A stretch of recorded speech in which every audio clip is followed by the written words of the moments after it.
What's up guys, in this video I'm going to share with you how to go from $0 to $1,000 in under 5 days Shopify dropshipping only with Google Ads. So I'm also going to show you the back end of this store. It's actually done this month, December 2019. It's not a screenshot from like 2 years ago or anything like that. So I'm going to show you the back end of that. And I also showed you the back end of another store that I have on Google in my previous video. So if you haven't watched that, it's how I did $65,000 with Google Ads only with Shopify dropshipping. So if you haven't watched that video, also check that out. So I'm going to hop into my computer right now and I'm going to show you the back end of the store itself as well as the Google ad account. All right guys, so I'm in the back end of my computer now and I'm going to show you the store. And you can see it's from the 1st of December to the 6th of December. We didn't have a full day on the 1st of December when we were running it, but it's around 5 days or so from when I'm making this. Now obviously today when I'm filming this is the 11th of December, so obviously we've made more sales after that, continue growing from that, but I wanted to show you the first 5 days because it is about when I start the store and how quickly from the point of starting can you get it up. So I'm just going to refresh here real quick so that you can see that it's real. The point of why, let me do that again. It's about knowing that even with Google Ads that you can be able to start a store as long as you know what you're doing with any niche and go out there and actually start making money. Now the thing is with Facebook, when you have something working, you're usually going to start duplicating, start branching out, start looking at the demographics that are working and everything like that. But with Google, it's going to take a little more time because you need to give Google the time to actually go out and optimize properly with all the right keywords, everything that it's kind of seeing what's working for you, especially with that. So I'm going to explain later on in this video how I went about, what strategy I went and what campaigns I launched first. So you can see we did start here on the 1st of December, 2nd, 3rd. We didn't really start the full day on the 1st, but you got basically 1, 2, 3, 4, 5 days there, and the total we came across with was 1,239.81 USD. So what else I'm going to show you is actually the Google ad spend as well. So I'm going to take you to the Google account and I'm going to show you that as well. And then at the end of this part, I'm going to show you actually the profit and loss and actually how much we spent in, how much in profit we actually took home in the first 5 days of running this store. All right guys, now we're in the back end of the Google account itself. So you can see that we've had around 529 clicks directly from Google. Average cost per click is 65 cents, around 68,000 impressions, and we had 344 spent. Now keep in mind that this is in Australian dollars, this spend, and remember that the sales was also in US. So when I show you the profit and loss, I will convert them and show you. All right, so the profit and loss now. So now you can see I've taken the exact amount of sales as well as the amount of ad spend, the amount of cost of goods, the fees, and now my currency conversion fees potentially that I have. You may not necessarily have that, but I'm adding that into this because I have that.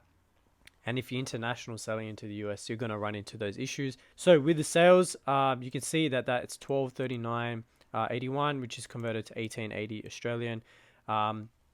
The ad spend was 344, right? Google rounds it up on that overview dashboard. So it was actually 343.97, US at 234, COGS at 385 on the dot, fees with including the currency as well. So that's Shopify fees, Stripe fees, as well as PayPal fees together. So it's 123.51 US. Total profit 492, sitting at 40%. So this is why I'm talking about when this is what type of store that I'm running. Why is it at 40%? Because usually normal dropshipping stores, even from my experience with Facebook ads, was anywhere between 12% up to like 27 or so percent. So unless you had a really, really hot winner and you're kind of first, then you can kind of go to 30+%. But when you're scaling bigger numbers, your total profit margin usually dips at that point. But hey, I'm very, very happy with 40%, and this is just the beginning. We haven't scaled, we haven't optimized, we haven't done nothing for this yet. But this is going to give you an idea of how much profit Google can actually bring you out when you know what you're doing with Google Ads. So the rest of this video is going to go through the tips on what you need to understand and what you should do before actually jumping in and doing Google Ads, and how you can go from $0 to $1,000 in under 5 days, just like I have here. And this is live, man. This is like in December. This is from the 1st to 5th of December. We're on the 11th right now. So this is happening right this second. I'm not showing you things that I did 2 years ago. I can show you what I did 2 years ago, but it's not going to benefit you now, right? It's not going to help you to do now, because what worked 2 years ago or even last year, even like, hey, at the beginning of this year, some of those things don't even work anymore. So you got to constantly be evolving, constantly be adapting in this game. All right, so now that you know that I'm actually doing this, that I actually did it with this store, that it was actually this month from the 1st to the 5th of December, what I want to share with you is the first point, which is, should you go out and do a general store or go for a one product store or a niche store, right? I've spoke about this in my previous videos, but I want to actually go in and actually talk about what I did for this specific store. So if you want to replicate these results, this is what you should follow. So I don't know if you can call this a one product store, because technically I'm selling 2 products on this store. So let's call it a niche store. Now, what I preach is that you start with a general store, not a niche store or a one product store, just because mainly the people who I speak to are beginners or people who are just getting into the e-commerce space. So going straight for a niche store or one product store can be a little bit harder, just because you kind of need to know what you're looking for in terms of products, search volume for Google, the demand, the trend, all of these factors that come into play.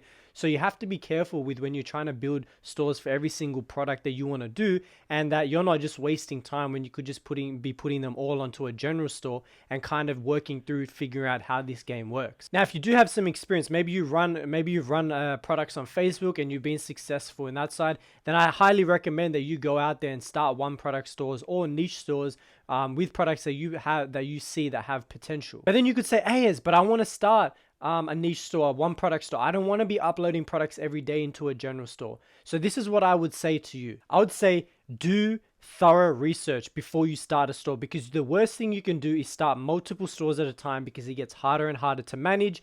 You need Google to give you approvals in terms of your product feed that take like 3 to 5 days to get approved. So in that time, you're waiting around doing absolutely nothing. So you want to make sure that that product has actual potential. So this is how you're going to be able to find out if it has potential. Does it have a trend right now? Is there some sort of trend? Use Google Trends to find out. Does it have enough search volume? So is there even demand for people looking for this product to be able to build an entire, or let's say your whole niche, right? So if you're going after a whole niche, does that niche stack up and actually bring in enough traffic every single month that can validate to build a niche store? So if you want to take the route of only a few products, then concentrate on the research up front. First, put in most of your time there.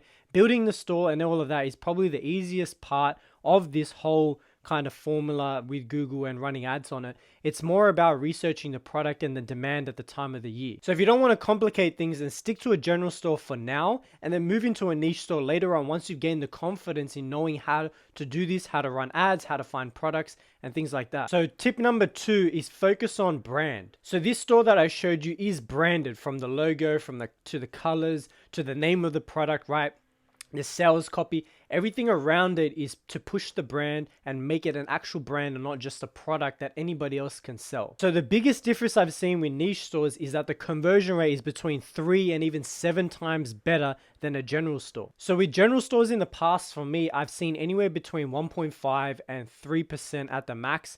Now, the only time I ever got above 3% conversion rate was when I had some really hot sellers going on at the time, and they were just converting like crazy, and then it would average out between all the other products you would test. Now, if you do have even a higher conversion rate than that, then you're probably not getting enough traffic compared to the bigger stores who are, and that's why their conversion rate is probably lower. But that's the average that I've noticed with Google and having a ton of products in your store on a general store. That's why with a branded store, you're more likely to have a higher conversion rate when you focus on the product, focus on the description, the colors, the logo, everything that comes together to make the customer comfortable and feeling good about your brand. So another thing focusing on your brand is your customer service of the brand. Because you're building a brand now or a branded store, right? You're not just a general store like bestsalesdeals.com. So with a branded store, you can actually go out there and communicate with your customers in the future, and they're more likely to buy from you just because you're a brand and you're not just some random store online. So making sure that you communicate properly with your customers will always keep your brand, your store at the top of mind for customers when they're looking for those specific products in that niche. And building loyalty and trust in the long term is what's going to be able to set your brand apart on Google as well as Facebook. And eventually you won't even need to spend that much on advertising because you have your customer base that regularly buys from you. There's a guy called Ezra Firestone. He runs a skincare brand called Boom by Cindy Joseph. And I'm pretty sure I've seen, I can't remember the 100% the percent on it, but it was around half their revenue comes from email alone. So they have like big email flows that they go through, and every customer that comes in is either they buy or don't buy, it doesn't matter. They're going through some sort of email flow at some point in their customer lifetime, and they will come back eventually, and he profits from email more than I even think that he would profit from direct advertising. And that brand's made, I think, over $65 million. So my third tip is start with shopping campaigns. So when I started this store, I did start with search campaigns, because with shopping campaigns, you need to give it between 3 to 5 days for Google to approve. Now, I want to give you a quick hack when you're trying to get your Google feed approved. When you go to put your feed and you upload it, right, you have to wait those 3 days, mandatory minimum 3 days. But on the third day, if by the exact hour, or you say half an hour after you had uploaded, because you can see the times when you did, if they do not approve it, call Google straight away on the customer service and tell them I want my feed manually reviewed and I want my feed approved because I've waited 3 days. If you allow it to just automatically get approved, it could take like 10 days. I've seen, like at one point when I was very new, I just let it run to 10 days. So call them straight away, because more than likely, if it's not done by the exact hour of 3 days later, 3 business days, right? Then they're not going to approve it for a very long time. It's just going to take too long. So call them straight away to get it approved. That's the easiest way to do that. So like I said, I started with search campaigns. It didn't really work well for me. That doesn't mean that it doesn't work. It just depends on your brand, your product, and what's happening at that time of the market. But definitely test your search campaigns while you're waiting for your shopping product feed to be approved. Search campaigns can also allow you to gauge what's happening with a product. Is there some demand? Is there a lot of impressions going on? You don't generally need to have to get sales from it. At least you'll be able to find out what's going on with the certain keywords you're after, and then you can use those types of keywords into your shopping campaign. But all the results that you saw, they all came from shopping campaigns. So the biggest difference between search and shopping campaigns, or the biggest differences, are that the customer can see the price, they can see the image of the product, and they can see the title. So basically anything that they can see on the store up front at first glance, Google generally shows that in the shopping campaign, right? But in a search campaign, you have to go out there and actually type in the ad just as you would on Facebook, like your ad copy, right?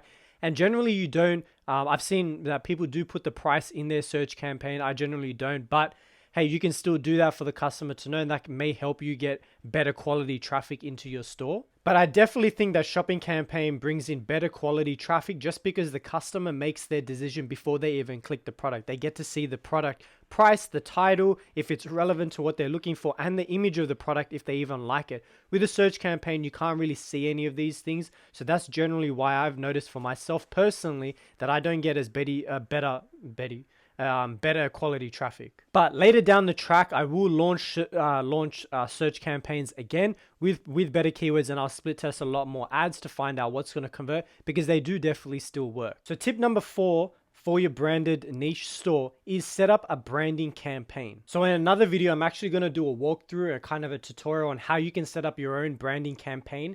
But it's going to be the next video probably, where I'm going to show you how I spent $69 to make $2,700 back. Now, even if you don't have a branded store, you still want to set up this campaign even for a general store, because at the end of the day, your general store is still technically a brand that people will remember, or they will look up themselves. So to just get an overview of this before you watch the next video, is that it's basically taking any variation of your product, of your store's name. So if your store is crazydeals.com, you do crazydeals.com, you do crazy deals, you do crazy space deals, one word together, just any type of variation that your store that you can come up with that you think a customer would type in order to find you. So now you can only imagine if I spend $69 to make $2,700 back, you can just imagine the conversion rate on this campaign and how much money I potentially would have lost. Like $2,700 I would have lost, and I only spent $69. Now that profit is like 90% or more, right? So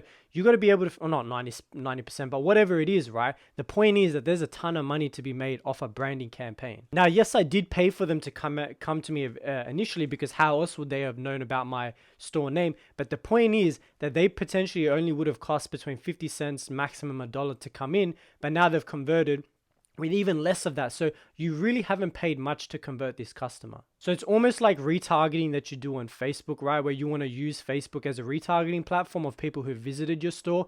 This is also a way that you can retarget people who have visited your store from Google, because at the end of the day, you don't control that person, what they do on Google, but you want to give yourself the best position on Google in order for them to come back to you. So you want to have this branding campaign. So if you want me to make that video, comment down below. Let me know that you want this branding campaign, because I know that if you're already running a Shopify store, you're already leaving a ton of money on there with Google Ads alone, as well as this branding campaign. So let me know in the comments down below if you want me to make this video. All right, so with all of this, you can now make a decision whether you want to go into a niche store or not, or you want to stick with a general store and what it actually is going to take to go out and build a niche store. And the mindset behind what you need to do and what you need to implement to make this niche store successful from day one with Google Ads. Because it kind of depends on where you are in your journey. If you're a little more experienced, then it's a good opportunity to take. If you're not that experienced and you're a beginner, then it's kind of a more risky approach, but doesn't mean that you can't do it. If that's what you prefer and you want to work with less products, and focus on that niche, then by all means focus on these points that I said today and watch my previous video about the strategies that I use on Google. If you enjoyed this video, smash the like button because it really helps me out with the YouTube algorithm. Hit the subscribe button for more videos on Google Ads and Shopify Dropshipping, and hit the notification bell to know when I upload new videos straight away. Hope you have an amazing day, and I'll see you guys in the next video.